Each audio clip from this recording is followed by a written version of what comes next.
Hello guys, അങ്ങനെ നമ്മൾ ആനയൂട്ട് കാണുന്നതിന് വേണ്ടിയിട്ട് അവിടെ ലാസ്റ്റ് മിനിറ്റിലോട്ട് എത്തിപ്പെടുന്നത്. ഒരു 6 മണിക്കായിരുന്നു ഫീഡിങ് സ്റ്റാർട്ട് ചെയ്യുന്നത്.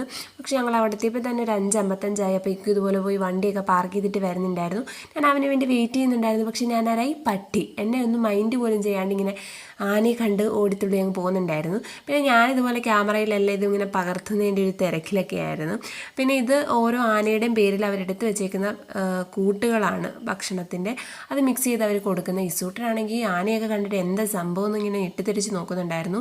അപ്പോൾ ഫീഡിങ് ക്യാമ്പിൻ്റെ അവിടെ ഒരു മണി അടിക്കുമ്പോഴത്തേക്ക് ഇതുപോലെ വന്ന് അവർ മിക്സ് ചെയ്യും ഓരോ ആനയുടെയും പേരിൽ എടുത്ത് വെച്ചേക്കുന്ന കൂട്ട്. എന്നിട്ട് അതാത് ആനയ്ക്ക് ഇതുപോലെ കൊണ്ടുവന്ന് കൊടുക്കും. ഈ അങ്ങനെ കുറേ ഓരോ പേരുണ്ട് ആനയ്ക്കൊക്കെ. അപ്പോൾ ആ ഓരോ ആനയ്ക്ക് വേണ്ടി കുഴച്ച അതേ കൂട്ടുകൾ തന്നെ അവർ ഇതുപോലെ ഓരോന്നോരോന്നായിട്ട് കൊണ്ടുവന്ന് കൊടുക്കും. ഞാൻ ആദ്യമായിട്ട് ഈ ഒരു പരിപാടി ഇത്രയും അടുത്ത് നിന്ന് കാണുന്നത്. നമുക്ക് വരാൻ പറ്റിയ അടിപൊളി ഒരു സ്പോട്ടാണ് മുതുമല എലിഫൻറ്റ് ഫീഡിങ് ക്യാമ്പ്. അപ്പോൾ ഇത്രയേ ഉള്ളൂ.